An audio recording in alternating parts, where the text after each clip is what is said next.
Imagine standing on the green cliffs of Ireland, looking out at the endless Atlantic. The waves crash below, unchanged for thousands of years. But who were the first to stand here? Who were the very first Irish? For centuries, the history of Ireland was told through myths, legends, and ancient manuscripts. But now, DNA is rewriting that story. What if the earliest Irish weren't who we thought they were? What if their origins traced back to places far beyond the Emerald Isle? In recent years, breakthroughs in genetic research have uncovered astonishing secrets about Ireland's first inhabitants. Deep in a limestone cave in County Clare, a single reindeer bone changed everything. At first, it seemed unremarkable, a fragment from a long-extinct species. But modern radiocarbon dating revealed a shocking truth. This bone was over 32,000 years old, the oldest evidence of human activity ever found in Ireland. Even more astonishing, microscopic marks on the bone suggested it had been butchered. This discovery pushed back the timeline of human presence in Ireland by 20,000 years, shattering everything we thought we knew. But here's the twist. There's no evidence that these first explorers stayed. Climate change transformed Ireland into a frozen wasteland, forcing them to retreat. For thousands of years, the land remained empty, until the end of the Ice Age. As glacier melted, a new group of pioneers arrived, crossing ancient land bridges from Britain and mainland Europe. These were the Mesolithic hunter-gatherers, nomadic people who survived by fishing, hunting, and foraging. They left behind tools, burial sites, and, most importantly, DNA. And what that DNA revealed was nothing short of extraordinary. The earliest Irish weren't fair-skinned or red-haired. Their genetic code tells us they had dark skin, dark curly hair, and striking blue eyes, a rare combination seen today in only a handful of populations. These hunter-gatherers were the ancestors of the first true Irish communities. But they weren't alone for long. As sea levels rose, Ireland became an island, cutting them off from the rest of Europe. Isolated, their genetic line remained largely untouched for thousands of years, until everything changed. This was only the beginning of Ireland's story, a story shaped by waves of migration, conflict, and survival. But who came next? How did the DNA of these first settlers mix with new arrivals?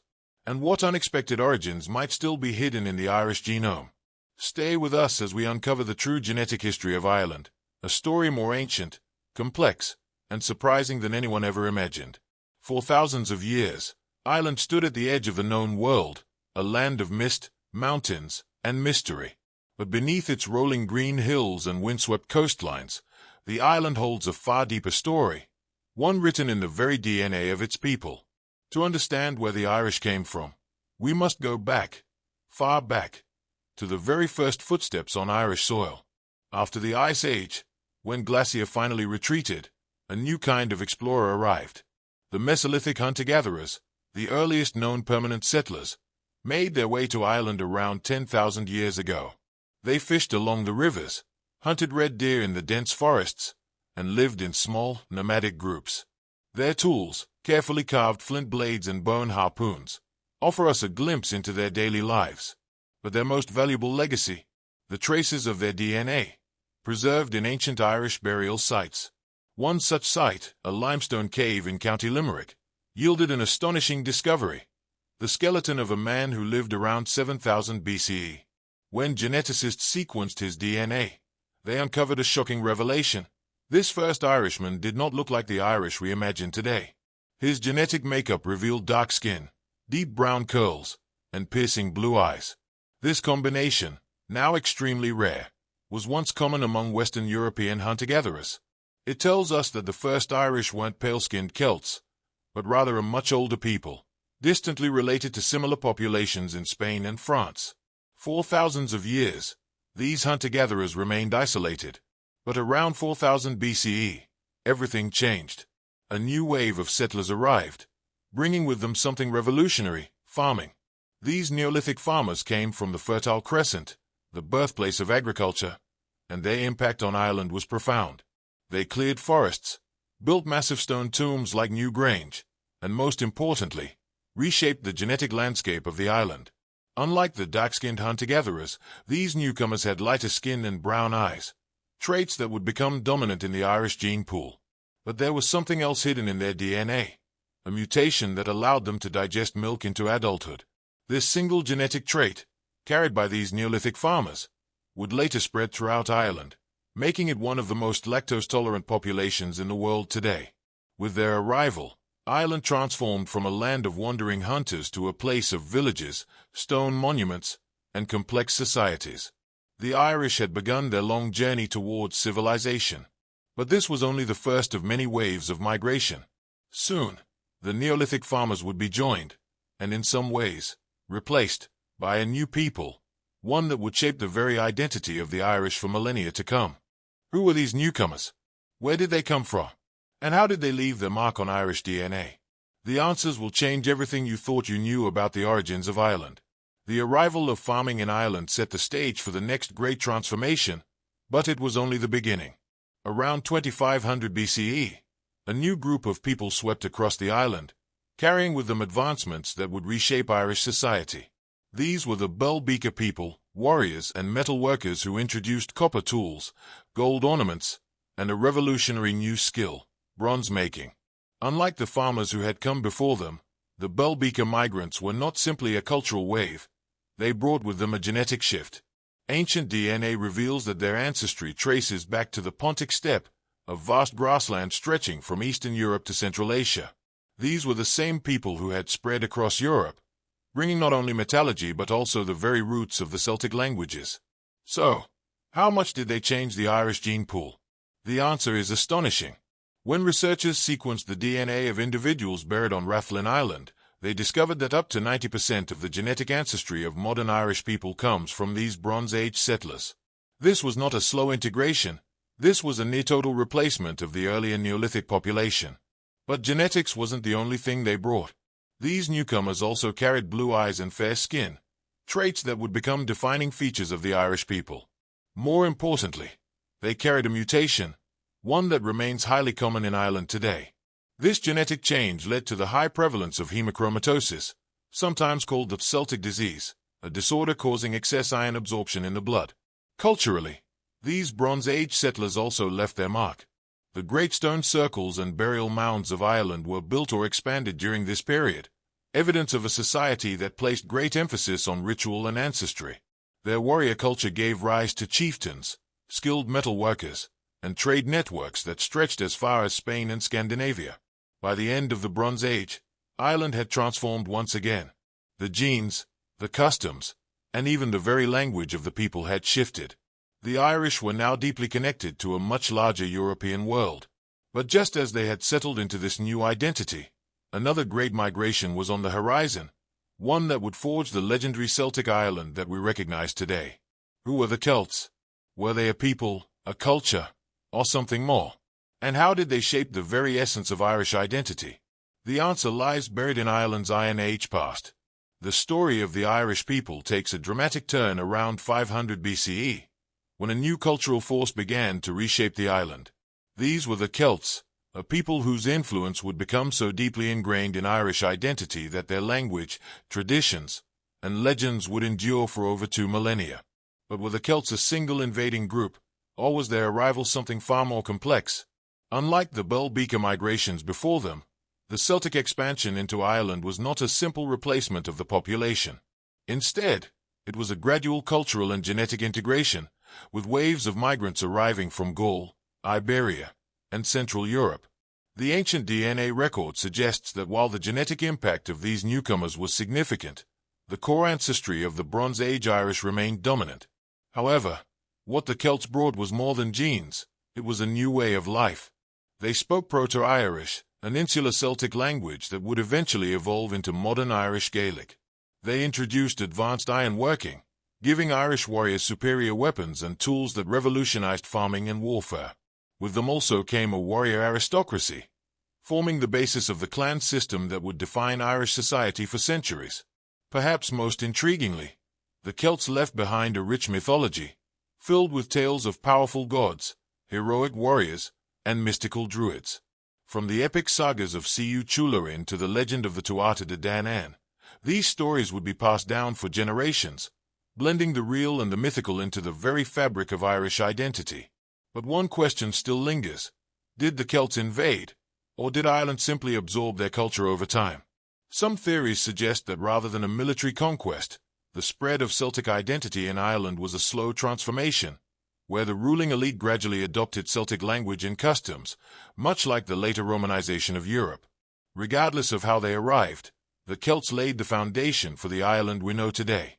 Their language, social structure, and legends would define the island for over 2,000 years. But the Irish story was far from over. Soon, a new wave of outsiders would arrive, raiders from the north, whose impact on Ireland would be as violent as it was transformative. The Vikings were coming. In the late 8th century, the winds of change came crashing down on Ireland's shores, carried by the longships of the Vikings. These Norse seafarers, feared across Europe for their ruthless raids, would leave an undeniable mark on Ireland's genetic and cultural landscape. But while they arrived as raiders, they would soon become settlers, traders, and even kings. The first recorded Viking raid on Ireland occurred in 795 CE, when they sacked a monastery on Rathlin Island.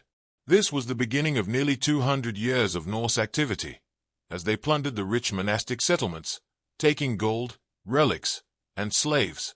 Their impact wasn't just economic, it was genetic.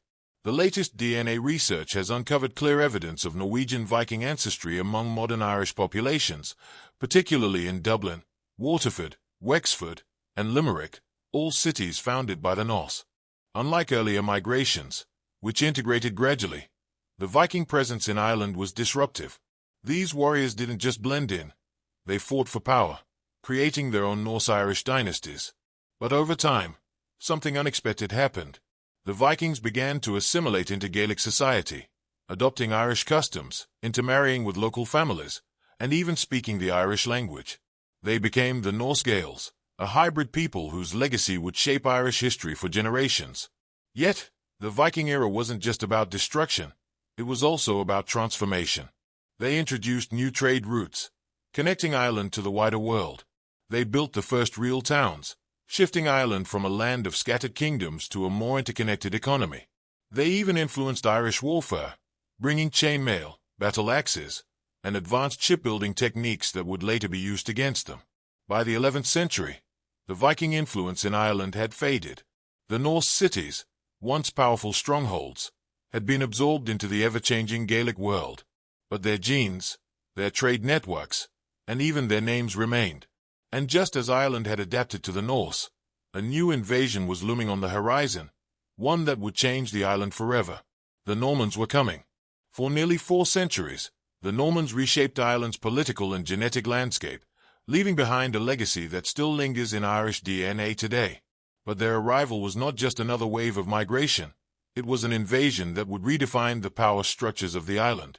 In 1169 CE, at the request of an exiled Irish king, the Normans landed on Irish shores. These warriors, descendants of Viking settlers in northern France, had already conquered England a century earlier. Led by Strongbow, Richard de Clare, they came not just with swords but with an ambition to rule. Within 2 years, they had seized Dublin, Waterford, and Wexford, changing Ireland forever. But what made the Norman invasion different from those before it? Their genetic footprint. Unlike previous settlers, who blended into Gaelic society, the Normans imposed a rigid feudal system. They built castles, divided land among their lords, and pushed the Irish to the fringes. Yet, despite their iron grip, something remarkable happened. Over time, the Normans became more Irish than the Irish themselves. DNA evidence confirms that the Normans didn't just govern from a distance. They intermarried with the local population, leaving a lasting genetic mark. Surnames like Burke, Fitzgerald, and Devereux trace their origins to these Norman settlers. They also introduced French and Norse bloodlines into the Irish gene pool, making Ireland's genetic makeup even more complex. But the Norman legacy wasn't just in DNA, it was in the landscape. They introduced stone castles, organized towns, and legal systems that outlasted their rule. Even after the English crown tightened its grip in later centuries, the Irish Norman families remained deeply embedded in Irish society. The Norman period was the bridge between Ireland's medieval past and its colonial future. Their descendants would later fight on both sides of Ireland's struggles for independence, proving that while power shifts, DNA endures. But as the Norman influence faded, a new era of upheaval loomed, one that would reshape Ireland's population and force millions to leave their homeland forever. For centuries, Ireland had been shaped by migrations, invasions, and cultural exchanges. But no event altered its genetic makeup as profoundly as the Great Famine of the 19th century. More than just a humanitarian catastrophe, the famine was a genetic bottleneck, a turning point that would redefine Irish ancestry forever. Between 1845 and 1852, a devastating potato blight swept across Ireland, wiping out the primary food source for millions. But starvation was only part of the story. British policies worsened the crisis, as landlords continued to export food while the Irish population suffered. In just 7 years, over 1 million people perished, and another 2 million fled, scattering Irish DNA across the world. This mass migration reshaped the genetic landscape of Ireland in ways that are still visible today. Studies show that regions hardest hit by the famine experienced a severe loss of genetic diversity. Entire family lines disappeared, and the DNA pool of modern Ireland reflects this drastic reduction. Meanwhile, the Irish diaspora, from Boston to Buenos Aires, Sydney to South Africa, became genetic time capsules, preserving bloodlines that may have otherwise vanished. The famine also left an imprint on Irish health. The survivors, often those with the strongest constitutions, passed down genes that increased resilience, but also certain vulnerabilities. Studies suggest that genetic adaptations from this era may have contributed to higher rates of diseases like cystic fibrosis and celiac disease in Irish populations today. The trauma of the famine wasn't just biological, it was deeply cultural. The Irish language, already declining under British rule, was nearly wiped out in famine-stricken areas. The event left scars on Irish identity, creating a legacy of immigration, resilience, and survival that continues to shape the genetic and cultural makeup of the Irish people. Today, the descendants of famine survivors number in the tens of millions worldwide.